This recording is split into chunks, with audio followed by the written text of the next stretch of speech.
Oh, fantastic. Thanks for people. That's fine, DJ. Don't worry about it. In a moment, I'm going to turn it over to you, Karen. I just want to check one more time with the waiting room, because I want to make sure that I don't have anybody waiting there. All right. And if you are ready, I'm going to put you as the spotlight video. I'm going to make you the host as well. Does that mean I take it away? Yes, ma'am. Let me make sure that you have the host. There we go. So now you are the host, and that means you can have the share screen. I want to welcome you to the Thursday night book launch with Redheaded, Stepchild, and Open Mic. I'm so happy to have you here. I know everybody that's here is already a fan of yours. I think they'll be even more so after tonight. And I do not spend time with the bio or anything like that. We just jump right in because I know you have a beautiful program planned.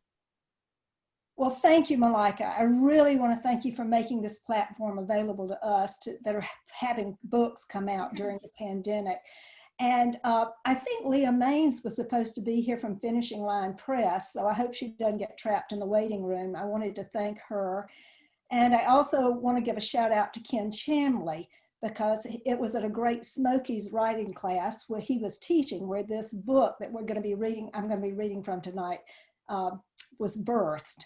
So, and also to every one of you here. I mean, you've been with me on this journey. So, and thank you for celebrating with me.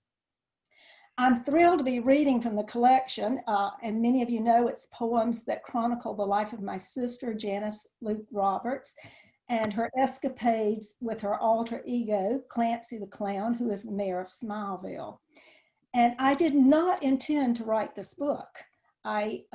6 months after her death, I entered Ken's class and he gave us an assignment to write a series of poems about a household object. And I confess, I didn't want this to do the assignment, but I ended up writing about shoes. And some of you were in that class. And I wrote about orthopedic shoes and high heels and majorette boots and flip-flops and clown shoes. And when I read in class, classmates said, "We want more clown poems." So I'm going to start the reading tonight with that first poem that happened, which is entitled Clown Shoes. And it's written in the voice of the shoes, telling about my sister.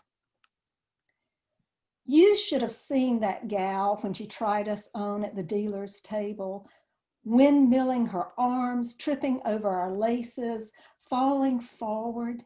She soon steadied, strode with a lopping gait, our flopping toe boxes a world of rainbows and crayoned hearts that delighted children.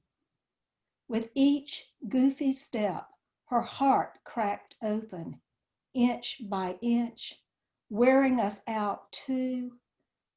She was buried in her clown costume barefoot. We still live in her walk-in closet. So that was how the poems got started, and it seemed like no matter what Ken's assignment was after that, a poem about a clown emerged. So I want to show you a picture, which is the reason I'm the host, and I hope that I'm going to share the screen because I want you to get a sense of who the clown is. This is the cover of the book Grit. Some of you have it. And this was a portrait painted by our niece the night my sister died. And this is the woman behind the clown. And I wanted you just to have a sense of who she was as I do these readings. The poems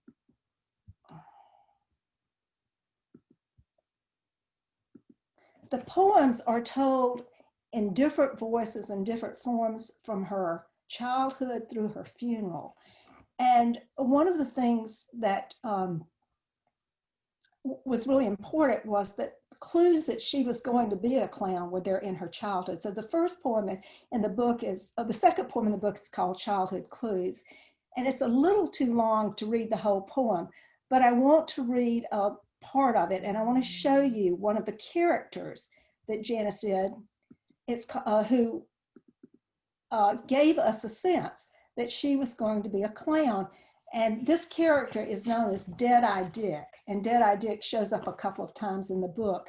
But I'm going to read the second section in this longer poem because it's about her imaginary playmates. Two friends shouted me when I biked from Cumbie Park or stopped at the 5 and 10. They told me their names, Ting Kong and Valak. No one saw them but me. We had fun planning puppet shows, creating comedy skits. When Daddy built a playhouse in the backyard, we set up housekeeping and barred my sister from entering. If I broke a cup while drying the dishes or talked too much at school, I pinned the blame on them. People refused to believe me. Ting Kong and Valak said not to worry. I was okay. God made me this way. So my sister progressed from the image I just showed you of Dead-Eye Dick to this, the image of her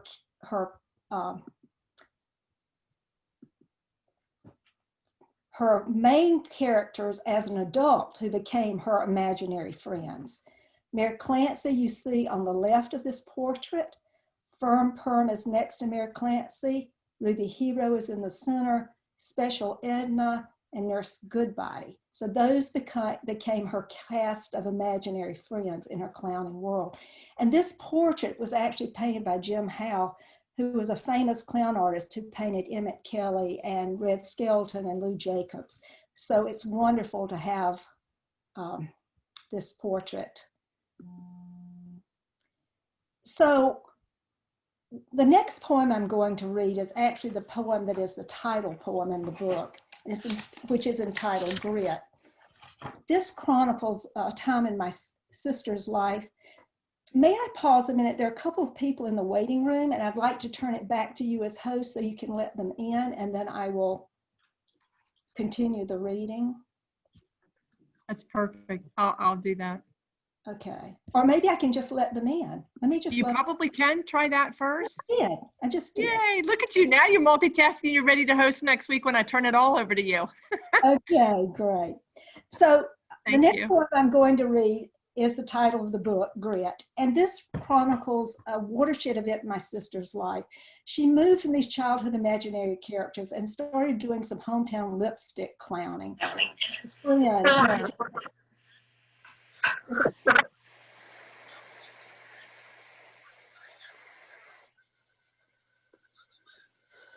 With a friend who became very ill. And then she quit clowning. So this was a watershed event when my sister got depressed when her creative outlet was no longer available to her. Steering down a 2-lane country road in a jumpsuit covered with polka dots, green, yellow, and pink, a Halloween costume grabbed from a sales rack at Walmart. Did Janice's mind wander back to that lockdown ward, a week on suicide watch? Tired of dusting, she'd said when asked why she'd ripped the doors from their brackets, raked the pantry clean of refried beans, Lay's potato chips, and Little Debbie cakes. She refused shock therapy, but swallowed pills to muffle the angry voices vying in her head, came home and crawled into bed to grieve the balloon bouquets and the singing telegrams she had lost. 2 years later, a newspaper article offered a glimmer of relief. Southeastern clowns converge in Bainbridge, putting on the grits. I'm going, she said, when her husband Oscar asked how her day had been. We both know I won't get well until I laugh again.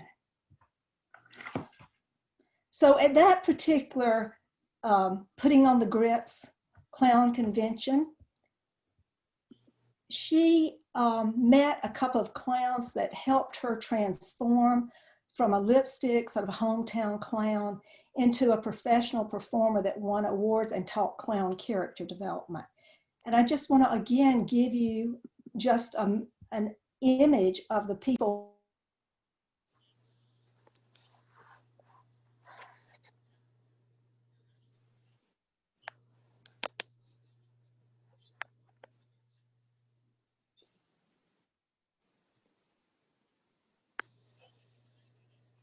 Hey, Karen, I can't hear you. Can you try unmuting? Now, okay. So Yeah. the next poem I'm going to be reading is Cronies, about the characters that the clown she met who helped her transform into a professional clown. And this is Pinky and Mama Clown and Buttons. And this is my sister, Janice, or Mayor Clancy. And here they are out of costume. And they became very close friends and did a lot of work together. This poem is in my sister's voice describing these three friends of hers. And you need to know there's a phrase in here called First of Mays. And those were the new clowns every year who went in the circus, and they were called First of Mays because the circus usually opened its show on May 1st. Cronies. One loyal friend is worth 10,000 relatives. Euripides. My friend, Mama Clown, born in Colombia, South America, now living in Miami, paints children into butterflies, princesses, and ninja turtles. At putting on the grits, she fashioned a new Clancy face.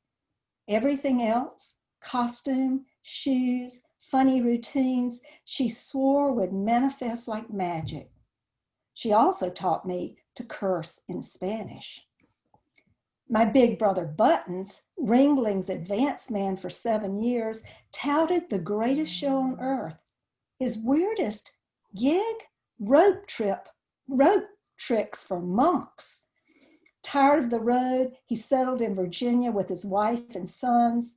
There he earned his living teaching First of Mays, bottling makeup remover, and manufacturing bulbous noses. Now he entertains as Old St. Nick. Pinky, closer than a sister and more fun too, grew up in South Carolina, too poor to buy a pole, so she fished with string. Now she reads to jailed mothers, duets with her puppet Silly, and smuggles medicine through customs for Ukrainian orphans. Her homemade biscuits, topped with blackberry jam, fortify like communion bread.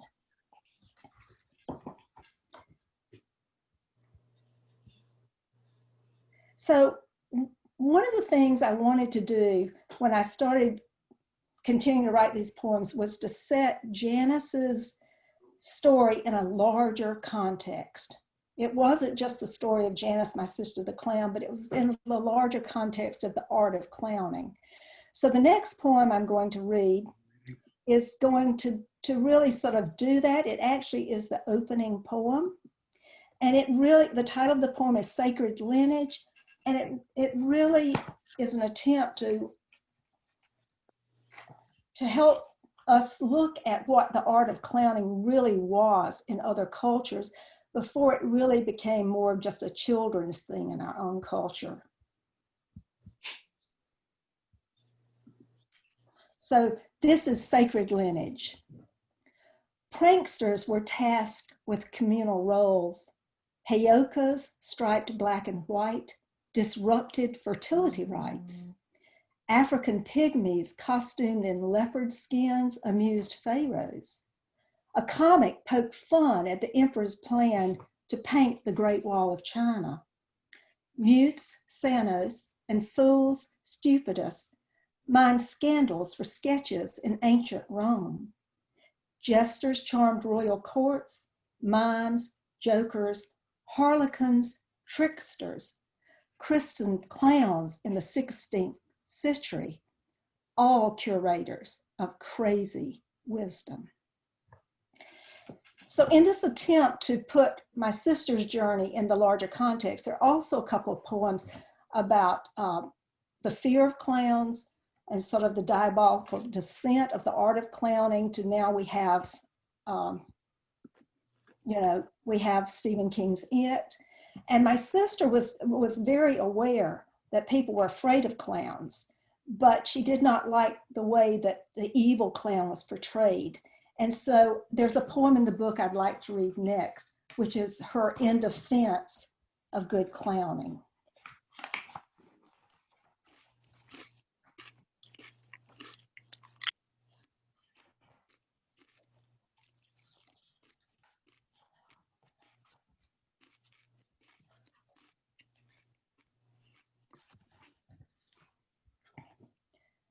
In defense of clowning. Clowns with a sad streak, I understand. Take Joe Grimaldi. He lampooned high fashion on Sadler's stage. His telling line, I'm grim all day, so you can laugh all night. Or Emmett Kelly, Weary Willie, whose 5 o'clock shadow, depression born, echoed the nation's pain. And Robin Williams, a clown who portrayed another, Patch Adams. Both spread laughter to aid healing. Like Proverbs said, a merry heart is good medicine. I teach students to scan a crowd, give adults who hang back a wide berth. With skittish tykes, I pretend to be scared of humans, lower my voice. If they're still shy, I kneel or crouch and ask, are you married? That question yields a quizzical look or a chuckle, puts them in charge. It almost killed me when my grandchildren recoiled from Clancy. I tried what Ringling clowns did, let them watch me pat my face with flesh-toned makeup, dab on white cheeks, pencil a red mouth and black exclamation points over both eyes. Even had them swab glue on the inside of the nose, then press the bulb on mine. After that, whenever Clancy appeared, they clapped and cheered. I'm glad they did because, Lord knows, I needed a clown's heart to hold this world's despair and ecstasy.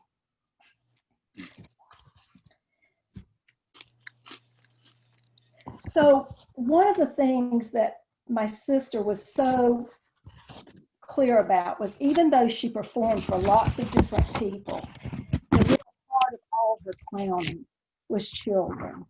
So I knew there had to be a couple of children's voices in the book. And I'm going to read 2 minutes for children, which are in the children's voice. And some of you that know our beloved Kathy Smith Bowers, who is the Poet Laureate of North Carolina, made this form very popular for a lot of us, especially in Western North Carolina with her Book of Hours. So I'm going to read from 2 children's voices. The first is a child who is homeless in Tent City in Miami, Florida, after Hurricane Andrew. After the hurricane, we lived in tents, sidestepped trash to line up for food, a cup of soup, some bread. I hated nights most, no street lights, sirens, shrill roars. Imagine 4 clowns coming to entertain us, pockets and suits filled with treats. Best gift, glow sticks. And the second is a child who is a patient at Scottish Rite Hospital in Atlanta, Georgia. When Clancy visited our ward, no one was bored. Balloons in hand, bright-eyed, she scanned the beds, came to rest on my head, bald, tray of meds on nearby cart. I'll bet you're smart, she said, then made coins disappear, pulled scarves from ears. Better than pills, forgot I was ill.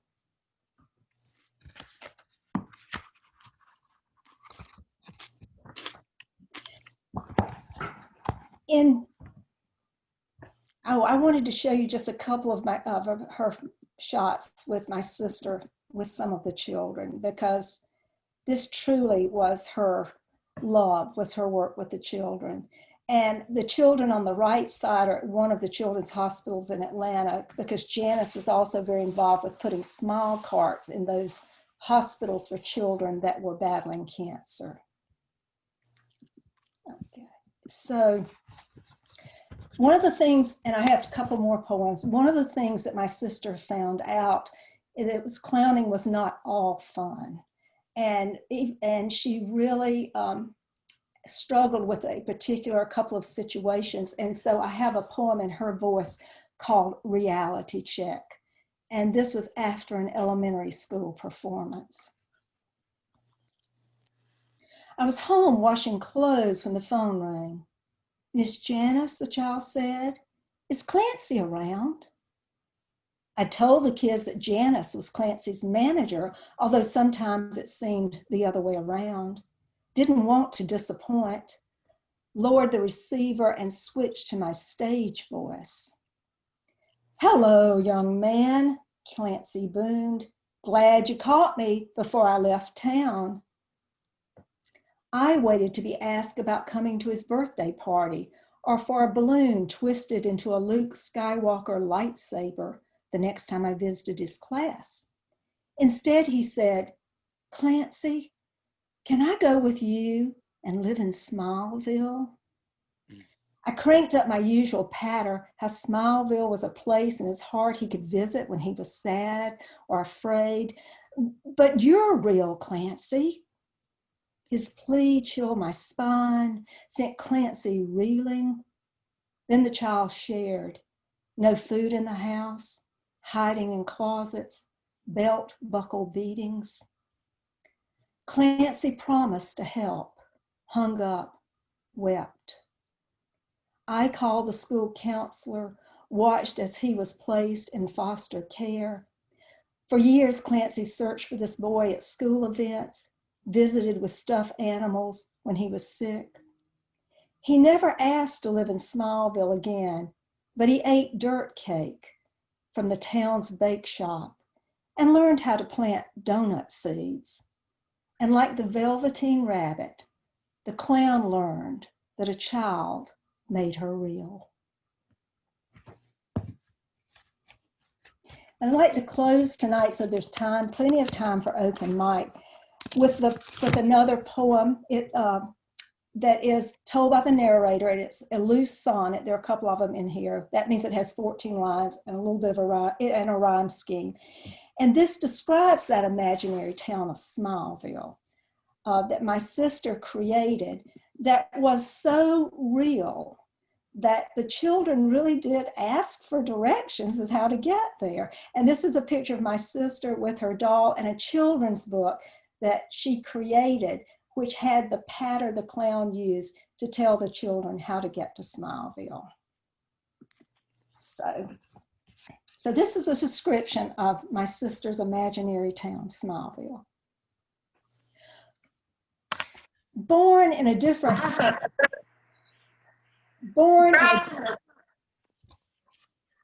I'll try that one more time.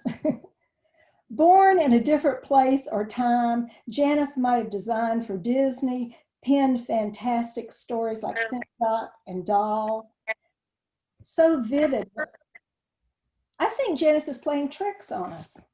I was going to say, it looks like some people need to mute Michael and Randall. Oh, I can. You can mute them as the host. Since I'm not the host, I can't. Yep. I'm going to mute y'all. Because what we're hearing is echo. Okay. You have the power. I have the power. And I can't even blame that on my sister. Okay. We'll start over. Smileville. Born in a different place or time, Janice might have designed for Disney, penned fantastic stories like Cinderella and Doll. So vivid was her imagination, or was it Clancy's mind, that conjured Smileville in the state of Oscilli? No small task to concoct a town where clouds rain ribbons and kids take cotton candy carpet rides. Notions for an amusement park or feature cartoon. A feed store selling donut seeds. Hobos fizzing soda pop. Need a laugh? Drop by Nurse Goodbody's clinic. Have Firm Perm streak your hair. Bored? Tour the pink courthouse where Mayor Clancy welcomes guests. Take a field trip to dig for gummy worms. Feeling out of sync?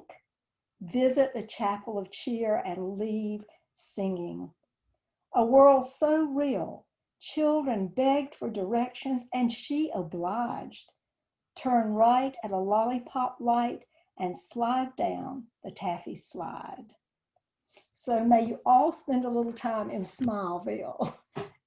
And thank you so much, Malika. I'm going to turn it over to you as the host. All right.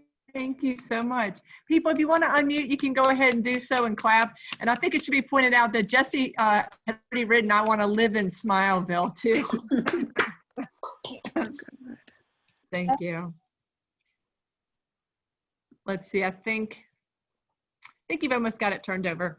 Sometimes it helps if you go to my picture and then hit make host. Oh, that's an easier way. Thank you. I'm learning Yeah. as we go. Okay, I've got mute. Okay. And it should be where the 3 dots are in the far right corner. I found it. You're it. Tag. Yay, thanks, ma'am. That's fantastic. And I will pull you from the spotlight so that now that I can do so, and that way we will go to a gallery view and you can see everybody's faces. And I know people probably want to have some questions asked for you. And I'm gonna go ahead and also quickly go through the chat and just let you know, people were pulling out lines that Crazy Wisdom really resonated with a lot of people. DJ wrote, I love the visuals accompany the readings, and wow, what poems. Yes, then until I laugh again. A lot of us like that, that I won't heal until I laugh again. So if you have a question, just feel like you can jump on in. Karen, I will be sending you all the chat stuff so you can see the compliments rather than reading them. Thank you. Does anybody have a question for Karen? You know, I love the fact that you didn't initially set out to, it was nice to hear the behind the scenes stories. And it made sense to me that you didn't set out to write this, but that when you were taking Ken's class, the prompts kind of just opened up and had a natural flow of your sister and her stories. It was lovely to hear that. It was wonderful to see the photographs as well. And I wondered, the book, you had 2 photos. One was when she was in the hospital, Clancy was in the hospital visiting kids, and there was another book, and I saw that she wrote the one book about Smileville. Did she write another one? Is that what she had given them all? No, I really need to plug this book. It's a book called The Jester Has Lost His Jingle. And it is, and you know, I'm blanking on the young man, but a young man who had cancer and who was, I think he was at Harvard, wrote and illustrated that book as he was dying, and Morris Sendak actually wrote a foreword to it. And there's a nonprofit organization that puts these smile carts in hospitals and these books, and also little puppets that are jester puppets that the kids can have while they're going through therapy. And my sister actually donated a bunch of smile carts to the Atlanta hospitals because she was so taken by his story. And Barbara Saltzman, David Saltzman is the young man's name, and his mother Barbara. So that I was trying to write it. The Jester Has Lost His Jingle, and it's still doing these smile carts, and it's a beautiful book about when children are sad because the jester doesn't jingle anymore. And throughout the book, the jester finds a way to jingle again. And so, and the children just love it in the wards. So she often read that book to them when she would go to the hospitals. Yeah. Yeah, I noticed they all had it, but I was trying to write down the title, but it moved off, so I wanted to make sure that I asked. I'm glad that. To tell that backstory. Yes. Thanks. That's awesome. Oh, Jane Mears, thank you, dear Karen. So good to hear you read again. Or yeah, and then Maureen wanted to let you know the child made me real, like the Velveteen Rabbit from that poem. That really resonated. Jesse said, I love your poems, and you, Karen. There are a lot of compliments in here. You're going to have fun reading these over at some point. Well, I brought people. So I do have a list of people that wanted to read. Oh, great. Well, why don't we start hearing them? Continue? No, I wanted you to continue. I want to make sure that I have everybody written down. Oh, okay. I have DJ, Mary R, Rebecca, Ken Shamley, and Jesse Wilder. If I have forgotten to write down your name, please send me a message. And I do want to remind people that you have Karen here, so you can ask any questions that you want to. I was curious about do you find yourself writing when you're prompt, or do you feel compelled to write? And also, you and I had a chance to talk before this started, and you got into writing in a different way than some people come about it. So I wanted you to kind of share how you were doing these contemplative retreats Well, I and then think started writing. well, most of the people that are here sort of know No. my story, but for those who don't know my story, for the last 20 years, I've done contemplative retreats for nonprofit leaders, clergy, and educators. And in that, we used a lot of poetry to invite people into some inner reflection. And in fact, Karen Harding and Allison DeHart are two of my co-facilitators, and they're here tonight. And just getting immersed in that poetry made me feel like that I wanted to move more to creative writing than some of the grant writing and other stuff. And it sort of sparked the interest. I had done some writing like that in high school, but it really, I feel like poetry is sort of the soul's voice. It's a real soulful way of communicating some of our experiences and just the awe and wonder of the world. So I just started writing some in those retreats and then started taking classes at Great Smokies writing at UNCA about 12 years ago, and have had fabulous teachers over those years. So that's how I got into it. Well, I'm grateful that you did. Yeah. It's a lovely book, and it was wonderful to hear you read. Thank you. All right. And I also want to say a shout out because I just saw her here. Megan Lucas is here, whose book, Songbirds and Stray Dogs, has just been nominated for one of the North Carolina awards. So, and she's Henderson County, so we're claiming her. Yeah. So. Megan, are you going to read for open mic?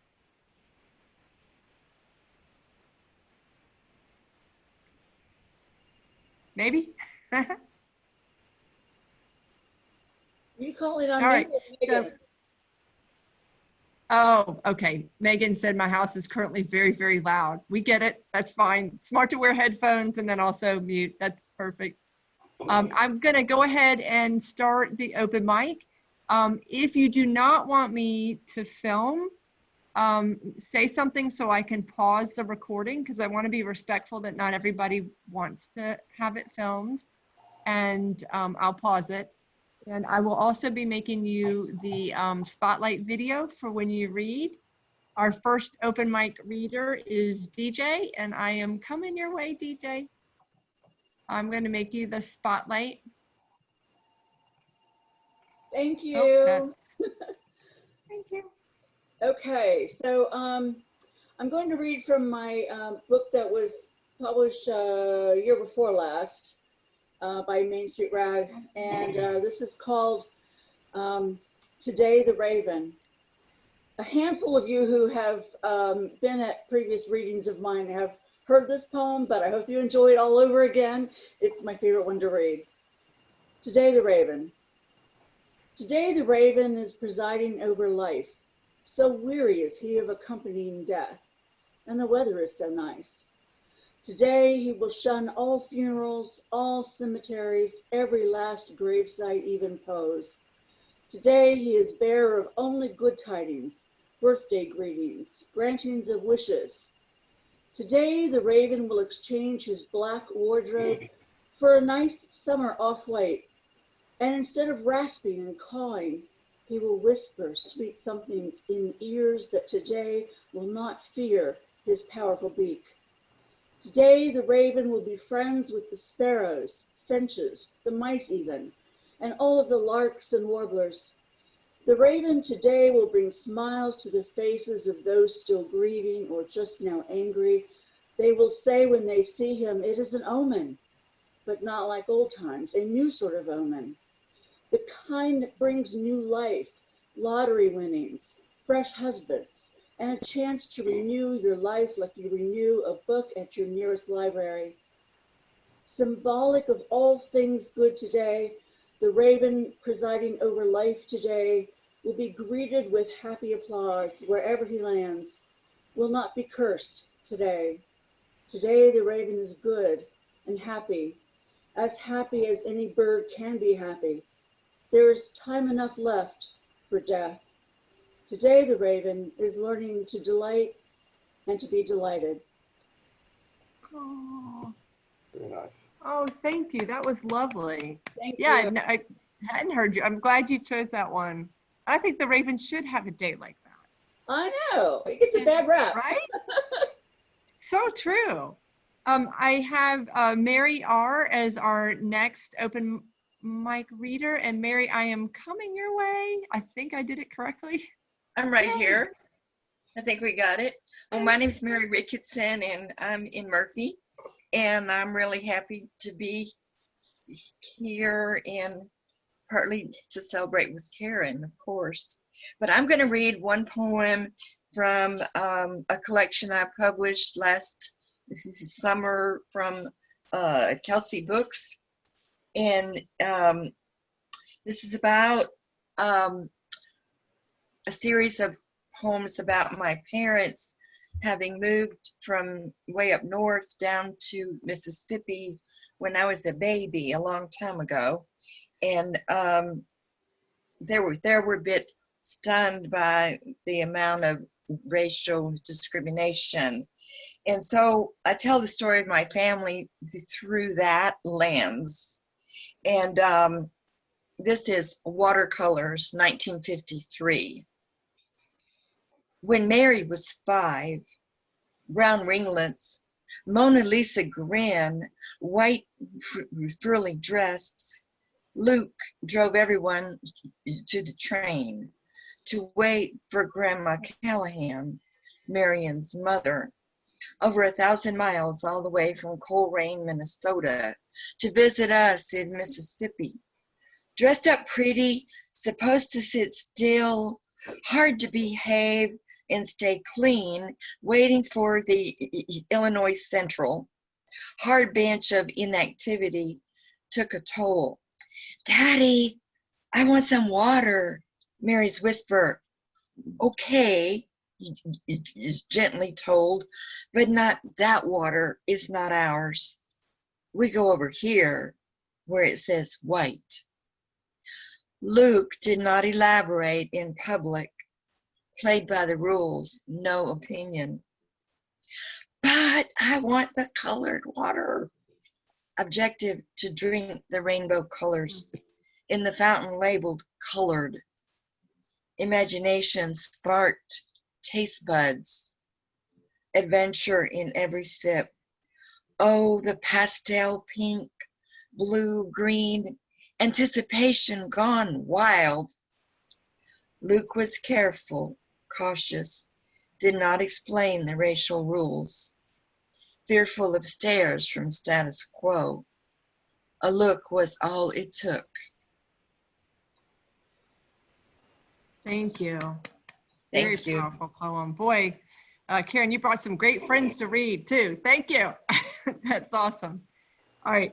The next person I have is Rebecca, and I may have to have you say something so that I can find you that way.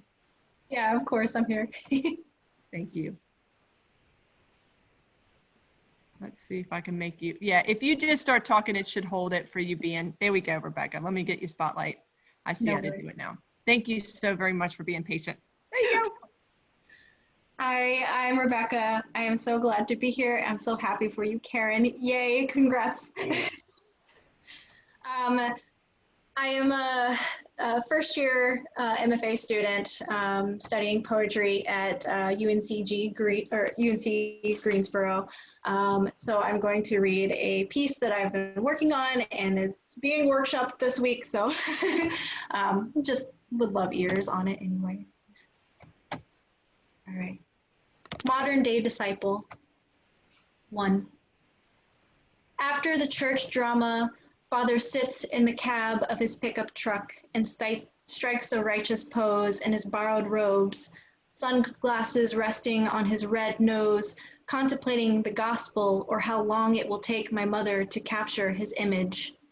Sunday school teacher, preacher of the healing word, he doubts like Thomas if he'll ever hear the click, get up out of his seat, leave to make disciples of the 12-pack he's got hidden under the bed.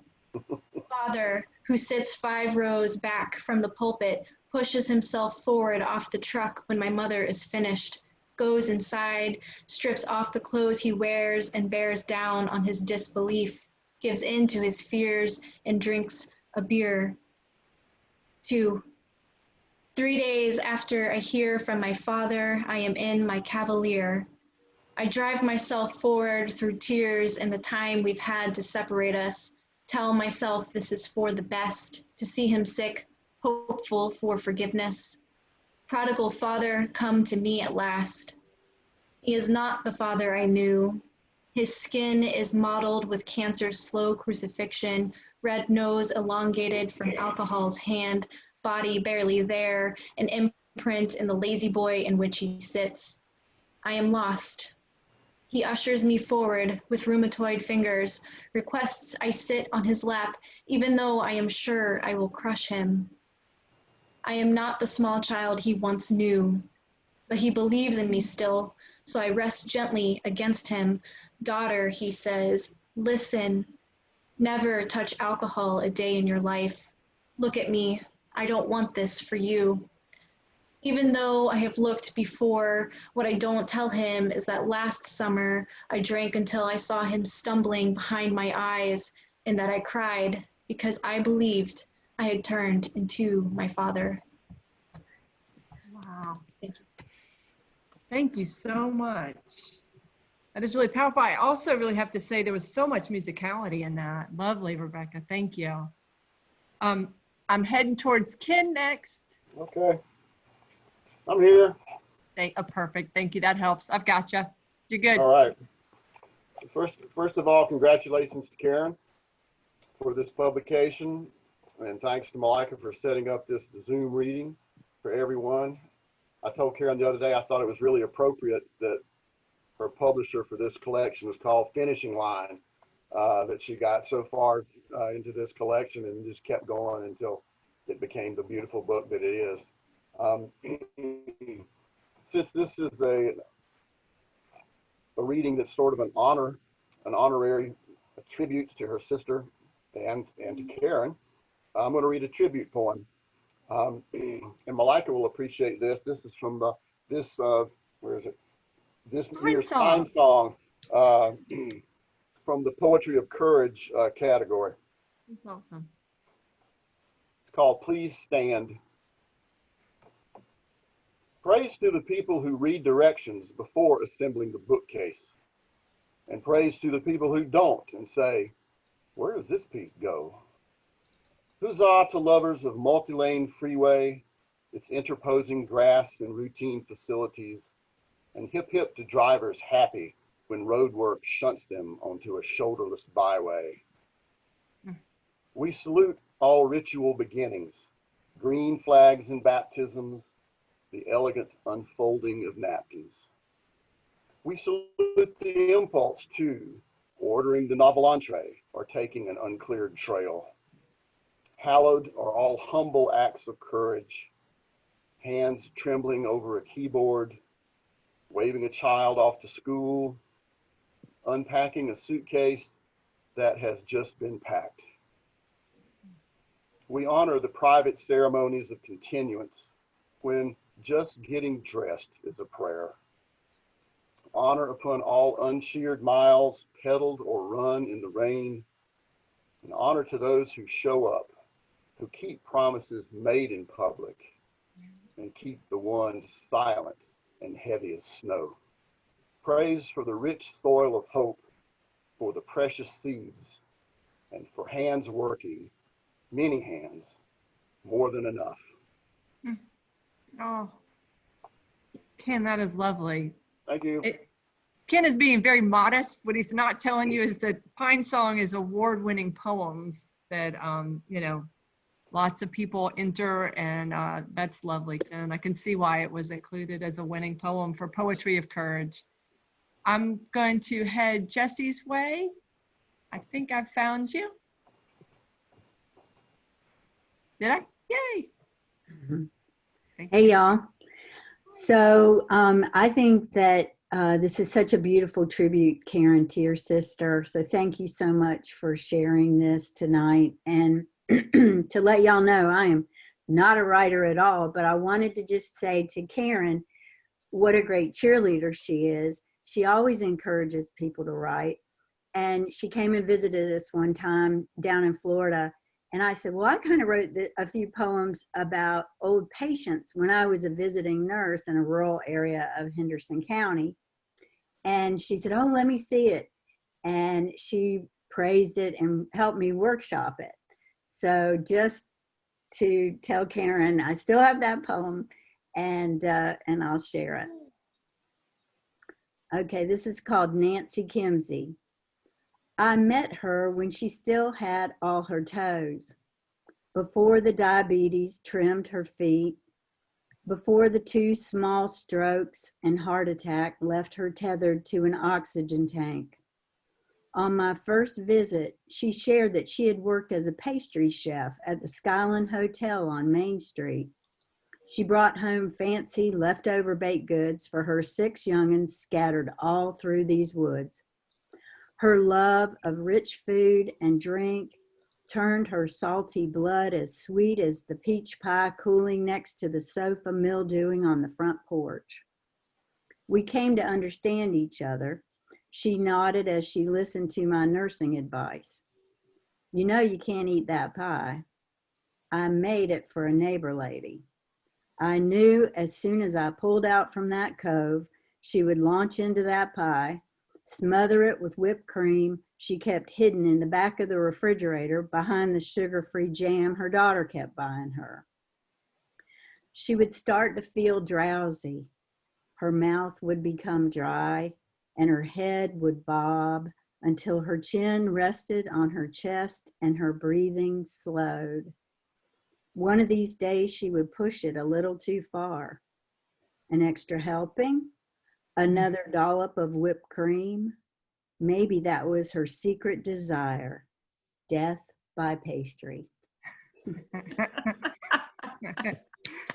I'm in, Jesse. Well, I'm glad that you read that. And I think that when we preface ourselves with, I'm not a writer, you clearly are, but I love that Karen also helped you feel a little bit more confidence and that you read it. Thank you. It's awesome. Jesse, I have one last. I was just gonna say, Jessie also has a poem about a bear that is stunning. She is very good. Thank you, Karen. Yeah, it says a lot. That's awesome. I have one more person written down that said they would read, and it's Kathleen. Kathleen, if you could say something, and then I'll find you that way. Hi. Yep, so you can go, you can read. There we go. I've got you for spotlight. Hang on just 1 second. Okay. There we go. Great. Perfect. Well, I want to say congratulations to Karen too. This has been a wonderful journey of watching her get this book developed and then printed. So I didn't expect to like books about poems as much as I did. I was really surprised myself when I first started reading them. It wasn't a topic that I expected, but it's a great book. It's just a great book. So the poem I'm going to read tonight is called The Shape of Kindness. The Shape of Kindness. Before I left, I took the snakeskin to the woods, the one found on our welcome mat when we had seen none coiled in the yard. I placed it near that big bald boulder, near the wild rose, near the beech tree where the robins rest, down the slope from our once bedroom window. That day and next, I walked the land, stroked the barks of trees, whispered words to the creek, reluctant to say goodbye to you and there, both good to me. I couldn't confine that skin to a shelf, have others regard it as dead. It had breathed life into me. Afraid as I was of its brothers, it left only what I could touch. Oh, thank you. Well, I have thoroughly enjoyed everyone who's read for open mic. Thank you so much, Kathleen. And I just found a snakeskin the other day, and then probably a little brother that was still in his skin in the front room, and I just closed the door. So that's it. That room's dead to me. I did want to go over, people were putting compliments down for the open mic, so I don't want y'all to miss that. So a bear poem, Jesse, I would love to read that. Everybody said, wow, Jesse, thank you for that. It was terrific. To you, Ken, someone wrote, Anne wrote, thank you for a poem of hope and endurance, Ken. You. Several people wrote encouragement to you, Rebecca. If you haven't seen it, please do that. Go into the chat section. DJ wrote, wow, Rebecca, stunning poem. Y'all have been, oh, and then someone about the first poem, I used to think the colored water was rainbow too. But so I want to make sure, oh, Maureen has a question. I would like to know what inner movements came over you as you got more and more into your sister and Clancy in particular, Karen. So a question for you. I'm gonna ask you to unmute. Well, I think a lot of people know that as I started writing these poems, it really was my way of grieving my loss of my sister. And it wasn't only Ken's prompts. I mean, I started having dreams and she would wake me in the middle of the night and say, oh, you need to write this poem. I mean, it was like I was getting instructions. But what has been beautiful for me is now that the book is out, it's like the grief has transformed into joy and celebration, that I was blessed with such a sister. Right. So that whole journey has been amazing for me. And the people who have walked it with me have been amazing. No, and I think that the grieving is palpable in the book, but so is that joy. It's a lovely book for that reason. There are a couple of really funny poems in it too, but a couple, I tried it and I just couldn't get them in the 20 minutes, and I really wanted it to be an open mic too for other poets, because you see the richness we have of our community here. Right? It's just amazing. So. No, that's a very good point. And I have to say, you know, we were talking about where everybody was from, but that's been one of the gifts of our, you know, having Zoom and having a community of talented people that we can gather from all parts of the state and also across the country, and have these open mics where you're just like, wow, that's amazing. It's lovely. DJ put, congratulations again, Karen, loved hearing you read and loved hearing the other readers. And yes, this is a regular thing. DJ asked, so every Thursday I do a book launch for mainly poets. I have done a nonfiction book on anxiety because I figured it was very topical. And then I have also done a fiction writer who was she's also a poet, and her prose is very poetic. So it's every Thursday, 7 o'clock. Next week will be an exception because I actually have an open mic that I have to do. But if you want to keep up with them on Facebook, if you just type in Redheaded Stepchild book launch, it'll come up. We've had some fabulous writers like Karen. Keith Flynn has had a reading here, Maureen Sherbundi, and then people from all over the country. I have met some amazing poets, and I would love to see some of y'all back here for open mic or just to enjoy the featured poet and celebrate with them. It's hard enough to have a book of poetry come out, but in a pandemic, it's even harder. And so y'all are beautiful for supporting Karen and being that community for each other. So I want to say, does anybody want to read? Have I missed anybody? If not, we are ending on time, which is a first. Karen, you're bringing the good stuff today. And I want to thank you again, Malika, because you have been such a leader for the poetry group in North Carolina and also the Redheaded Stepchild magazine. And just, we really appreciate all that you do for us. So thank you. It's so easy because I love the community. It was a delight. And I have been so happy to meet different people. So Karen, you have been a blast. And I really thank you for, you know, blustering through and being willing to try the share screen, because that really did add a whole new dimension that I loved. It was lovely. Well, if you'll let me. And then Allison just said, yeah. Say it again. I said I can share one more photograph, which is down the road bump a nose, if you'll let me do it. Because let me come over to you. The clowns, you don't say goodbye in the clowning world. And if you read the book, there are a couple of poems that they dragged me into the clowning scene. So what you have to do is say, down the road, bump a nose. We'll see you again next time. Oh, that's an awesome photograph too. Yeah. So Thank you. That's lovely. Well, I think we'll end with down the road bumping those people. Sounds good. Be well. Thank you. Thank you. Thanks, Karen. bye. Thank you, Thanks, everybody. Malika. Bye, guys. Bye, Ken. Bye, Be well. Karen. Bye bye.